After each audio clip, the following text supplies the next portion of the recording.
नमस्कार शेतकरी मित्रांनो, सुरुवातीलाच बातमी आहे पावसाची। राज्यात अनेक ठिकाणी मुसळधार पाऊस।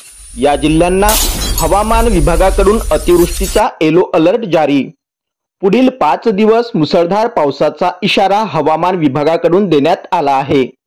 सविस्तर वृत्त जाणून घेण्याआधी तुम्ही जर आपल्या चॅनलवर नवीन असाल किंवा अजूनही आपलं चॅनल सबस्क्राइब केलं नसेल तर नक्की सबस्क्राइब करा आणि जवळच असलेला बेल आयकॉन क्लिक करा, म्हणजेच आम्ही टाकलेली माहिती तुमच्यापर्यंत पोहोचण्यास मदत होईल। राज्यात सध्या पावसाने जोर धरला असून हवामान विभागाने पुढील 24 तासांसाठी मुसळधार पावसाचा इशारा दिला आहे। कोकण, विदर्भ, मराठवाडा आणि पश्चिम महाराष्ट्रातील काही भागात पावसाचा जोर अधिक राहण्याची शक्यता व्यक्त करण्यात आली आहे।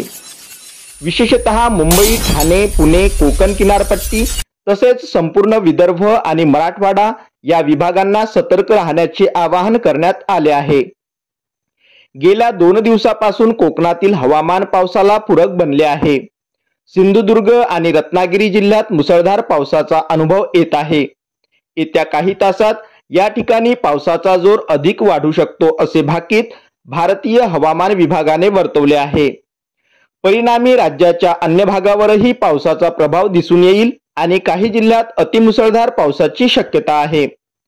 विदर्भातील 11 जिल्ह्यात गेल्या 11 तासापासून जोरदार पाऊस सुरू असून पुढील 24 तासातही पावसाची अशी स्थिती कायम राहील असा अंदाज हवामान विभागाने वर्तवला आहे। मराठवाड्यातही अनेक जिल्ह्यात मागील 2 दिवसापासून पाऊस सुरू आहे। नांदेड, हिंगोली, परभणी, छत्रपती संभाजीनगरसह अनेक भागात पावसाचा जोर कायम राहण्याची शक्यता आहे।